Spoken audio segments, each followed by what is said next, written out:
Hello, dear folks. Welcome to season 6 of our On the Call series, produced by the stars among us. I'm Ozzy, as you know, and I'm very happy that you've tuned into this thank you tour of mine, as each episode is a thank you card to those who have impacted my life. And on this 4th episode of season 6, I'm shining light on Pat Tracy. Hello, Pat. Hello, Ozzy. Hello. And I'm going to say thank you, my audience, for tuning in. And here we go. I'm going to introduce Pat. Pat has grown up in my home country in Trinidad and Tobago within a medical family, a professional fashion model working with clients such as Avon, Clairol, Fendi, represented by agents Wilhelmina, subsequently Ford in New York City, and with top European agencies. She is a portrait, travel, and lifestyle photographer, world traveler, consultant, and clothing manufacturer. Additionally, Pat gives back, offering full-service career coaching for aspiring models, as well as professional image and etiquette consultation, helping models build their portfolios and understanding the business. Her pageant headshots form a large percentage of business. She works with young girls to help them gain confidence and a stronger sense of value and self-presence. She shares tips, dressing, posture, speaking, posing, standing, walking, and more. So now, Pat, my very first question to you is, how did the modeling career begin? Well, in my case, I suppose I could say that I looked at magazines. I saw actually Beverly Johnson, Iman, and a couple others, and they were beautiful brown-skinned, dark-skinned women. And I thought, I'm always a very practical and pragmatic person. So I thought, they must have some ugly pictures that were taken of them that were not used.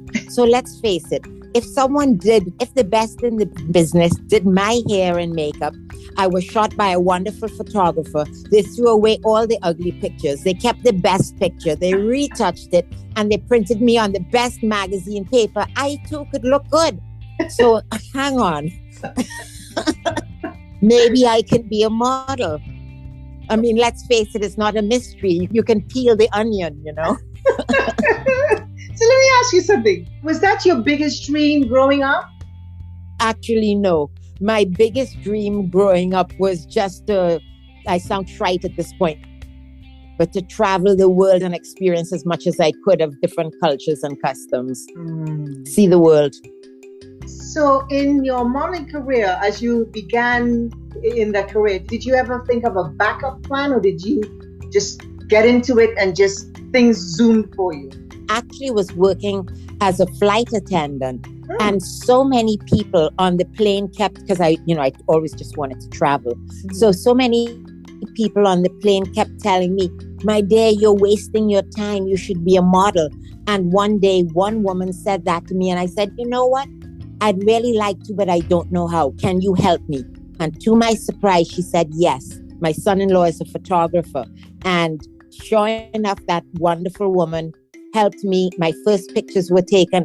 And it was just like a stone skipping across water. I was just always hitting it in the right place at the right time. Things went easily. It was, I guess people like to say, meant to be. But I believe I was just fortunate. To answer your question, I never had a backup plan. I just threw myself into it. Right. What has been the biggest challenge in your modeling career? Keeping my patience. No, I'm just kidding. The biggest challenge has been really, I've been in the business for many years and I've grown to see it change. And the biggest challenge was the lack of opportunity.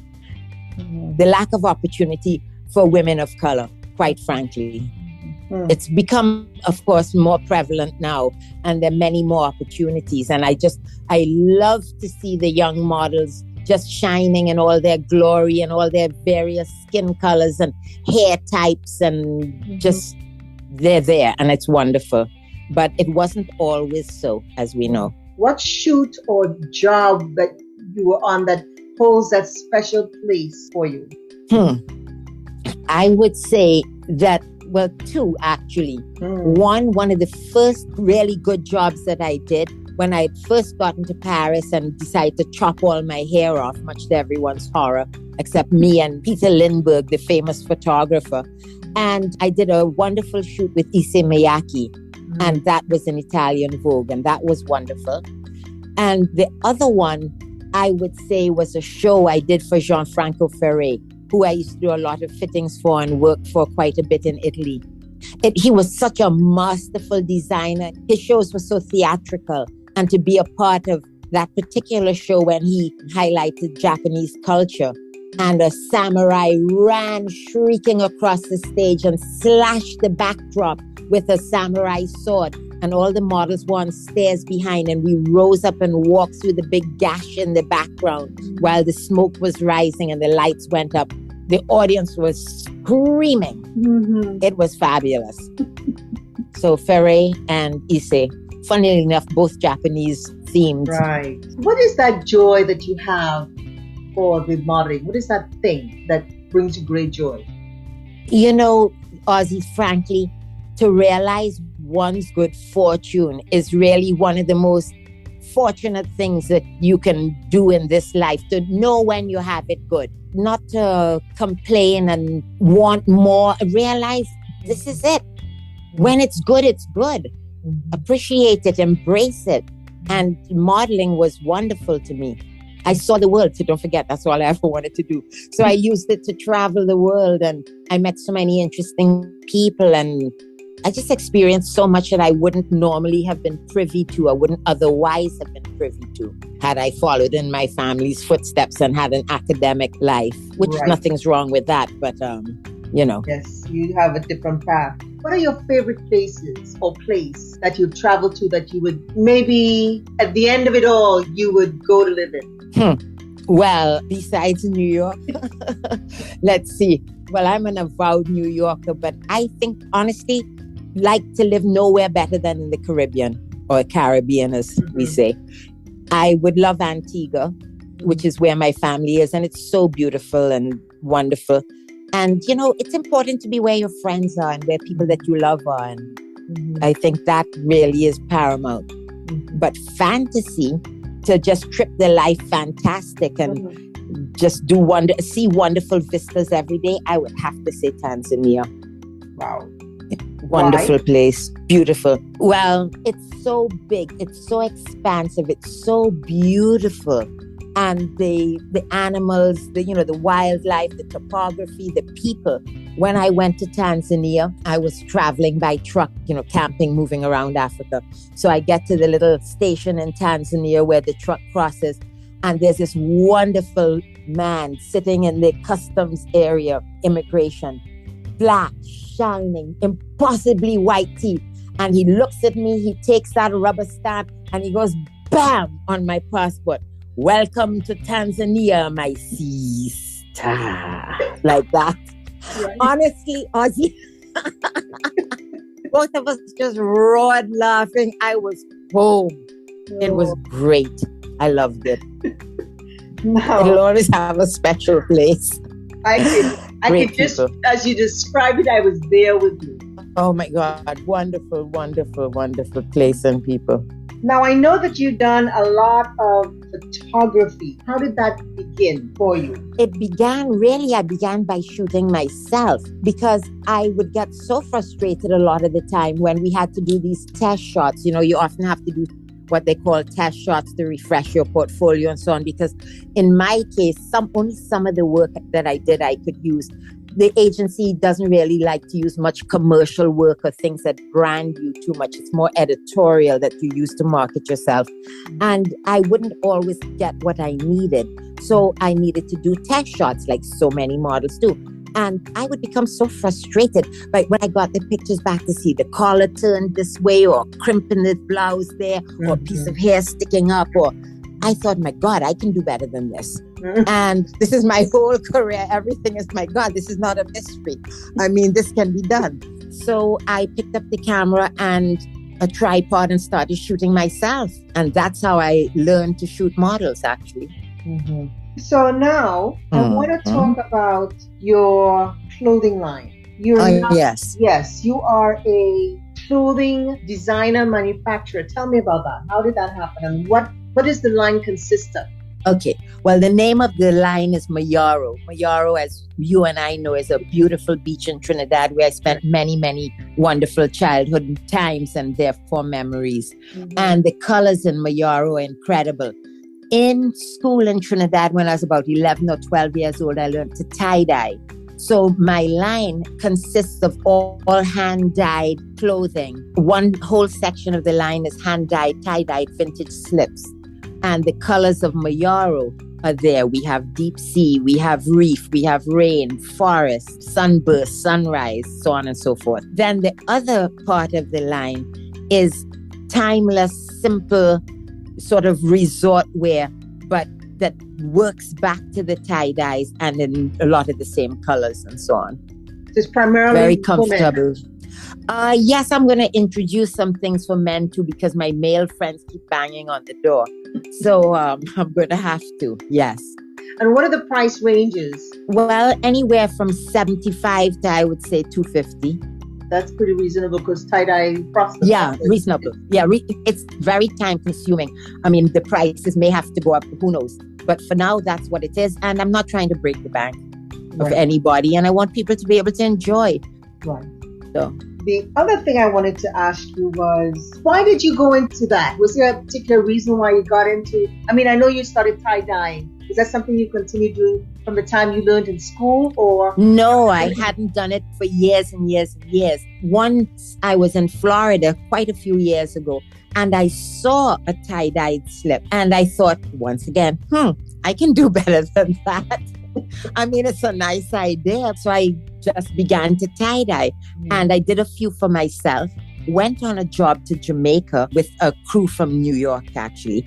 Wore one of my slips one night, and it caused such a furore. And the stylist demanded that I sell it to her, demanded that I take it off. And I said, but I can't sell you this. This is my slip. I've already sweated in it. She said, I'll wash it. So when she said that, I knew I had something. And that was it. That's how my line was born. Well, this is all over. Let's say from the standpoint of modeling, and we're older, we're talking about things and whatnot. What memories are key for you to keep? And what memories would stay with you, do you think? From the modeling career, from the business? Yes. Actually, the times that I really had it out with some clients and times when I laughed myself silly with other people. But I've had to stand up for our rights, the rights of models of color, Black models, just models of color in general. I've had to, I don't want to necessarily say blaze a trail, but, hack back some bush. I mean, just, it's been a lot. Right. Good for you. What are you most proud of then in your career and your life? Integrity. I try my best to stay kind, stay positive, but not to bow and scrape. I really can't do just anything for money. It's out of the question. How has COVID affected you positively and negatively? Positively in that I'm kind of a little bit of a recluse anyway. So it's great to have a valid excuse. And so it allowed me to hunker down on my own and get into my creative stuff and not be out and about so much, which was great. Still on the positive side, it showed who a lot of people are and their role in your life. That wasn't always positive. So a sloughing off, a casting away of that which is not harmonious or beneficial. So that's all positive. And negative, the stress factor. I have an elderly mother. She's 92 and fearful for her having to go to work because I worked the whole time. Well, not for the first 6 months of COVID because nothing was open and so on. But after that, I went back to work. Clients were pretty good and they were stringent and so on. And I was a stickler, asking everyone to put their mask on, wash their hands, maintaining social distance. I didn't make a lot of friends, but I survived well. It's important. What are 2 things that people don't know about you? That I guess I'm a good cook. And I know people think skinny people don't eat, but trust me, they're wrong. I cook and I eat. And that I am an advocate for the mentally ill, in that I have a brother who suffers from schizophrenia. And I have been through many, many, many years of hospitalizations. Anyone that's listening to this that has mental illness in their family or they themselves have dealt with mental illness, it is a tough road to hoe. Hang in there. And God bless you for that, because there's so much of that happening within and without families. You know, so many different levels. It's crazy what's happening. What character traits are invaluable to you where friends and business relationships are concerned? Honesty, first off the bat. In everything, honesty. That's the number one thing. And I guess it goes through everything. If you're honest and you have a good work ethic, you're honest and you apply yourself to whatever it is you're doing, we'll get along just fine. Any pet peeves? Pet peeves, ego. Can't manage. You know, it's difficult. That said, is there anything different that you've learned about yourself since COVID began? Well, I've always known that I enjoy my own company, but just how delighted I am with it. I enjoy creating Aussie, and to be on my own and hunker down a lot, it gives me time to create, and that's wonderful. I enjoy that. I'm fine no matter what. I can really do with and do without. I can ride the waves pretty well. Any new habits or interests?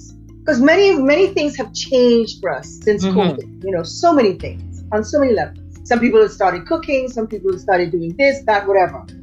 Have you picked up any new habits and interests? Because a lot of us, like myself, I have this calendar of things that I do every day, and I may add one thing here and there, but there are many. You know what I mean? You know, not really. To tell you the truth, like I say, I like to create. It's always something. If I have more time by myself, then I get more into my photography, or more into developing my tie-dye line, or more into whatever it is, just more of the same, just the opportunity to explore more, time to do the things I've always wanted to do and haven't been able to do, or haven't been able to do as fully. We're going to come now to a topic called hair care. The reason I'm saying this is because you have a gorgeous head of hair. Well, thank you. And some people, when they have gorgeous head of hair, you may think that you're spending thousands of dollars on hair care, etc. Knowing you, I just am very interested in terms of your hair story and products. You know, it's a shame that I can't make a big list of products and get some kind of endorsement at this point. Right. But honestly, I am just fortunate to have a big, thick head of hair. My mother at 92, she's got beautiful thick hair and grows really fast. And I have the same kind of hair. Mine is a bit curlier, kinkier than my mother's, so it's straighter. It's not East Indian. My mother has a lot of Arawak blood, and, you know, which is like Taino. And they just have that thick hair, you know, that grows. And mine is, like I say, a curlier version. But honestly, it just grows like that. Products. This is going to sound really boring. I always wash my hair ever since I discovered it, which is like 30 years ago, with Head and Shoulders Classic Clean. Everybody's like, oh my God, it's paraben, stripped your hair. But no, it's perfect. My scalp likes it. It's good. And then I use actually Aussie 3-Minute Miracle conditioner. But I discovered a new conditioner that I really, really like. It's a Brazilian company that makes the Bum Bum cream, which I like for my hands too. Sol de Janeiro. That's it. Sorry. Sol de Janeiro. They have a great hair mask. And I like that one a lot. It doesn't make your hair greasy. It's really nourishing. That's a very good one. So every so often, every month or so, I'll slather that on and walk around for a while. And you're supposed to put heat on it, but I don't really get around to that, you know. You know what I like about you? I've known you a little while now, and we've hung out a bit. You're a very regular person, which is really real. Of course, you know. Because when you meet certain people and they've reached a certain level in their careers, somehow the ego takes over. Yes. There you have it. You know, Ozzy, when I was growing up, my mother used to tell us two things. She used to say, as her mother used to tell her, the higher up coconut tree monkey climb, the more of his ass you can see. So we were brought up with that, number one. In other words, you know, you're showing yourself. Correct. And two, you can't fall off the ground. My mother always told us that, listen, you can't fall off the ground. Keep your feet on the ground. So we were brought up to be humble. And if not humble, at least be able to balance that big head before it makes you topple over. And I've got to say this to my audience. This is why I love this woman. Also, Also, last year, when I'd lost 5 people between August and November, and the trauma of that, or between the trauma of each loss, I found certain people that picked me up in this spirit. And I would go on Pat's IG page. It's different hours of the day and night. And what she was doing was so beautiful. What she had on her page or pages was so beautiful that they made my heart sing. They made me smile. Oh, Ozzy, thank you. They helped pick me up. And that was one of the reasons, like this particular season here, this 6th season here, is a tribute to those 5 souls who passed. I'm adding 1 because I lost somebody else this year. But it also is a tribute to those who were like balm to my heart, soul. And Pat, you're one. Oh, thank you, Ozzy. I really appreciate that. So I wanted my audience to really know you and also let them know where they can find out more about you. Is it on your IG? Is there a website? Yeah, well, Pat.Tracy is my modeling Instagram that's linked to my Wilhelmina page and so on. And yes, that's my official one. My Mayaro.Pat, Mayaro.Pat, is for my tie-dye business. There's very little on there now because honestly, I'm so busy making the things I haven't had time to grow the IG. But it's coming. And that's it, Good. So audience, thank you very, very, very much for spending your valuable time with us today. Please care to share and remember when you're on your beat, stay on the sunny side of the street safely. That's right. Be health conscious and don't forget to be kind to one another. And also, don't forget to give thanks for the little as well as the big gifts. That's right. Thank you for this time. I've been wanting to get you on this for a while. Thank you. And I wanted my audience. I want to tell your audience one thing. Don't forget, you can't fall off the ground. Keep those feet planted. Head in the clouds if you want, but keep those feet firmly planted on the ground. Yes, people. Take that. And Pat, we'll be hanging out again soon. I hope so. Thank you very, very much. Okay, guys. Thank you for this. Have a great evening. Bye. Bye, Ozzy. Bye, audience. Love you. Thank you, Ozzy. Me too. Love you.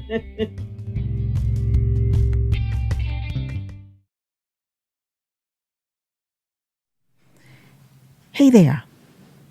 Please help us in our mission to support those facing fatal diseases through our t-shirt sales by donating or shopping at OzzyStewart.com or supporting us at anchor.fm/OzzyStewart. That's ANCHOR.FM/OzzyStewart. And don't forget to subscribe on our YouTube channel at Ozzy Stewart. Yep. Leave a comment.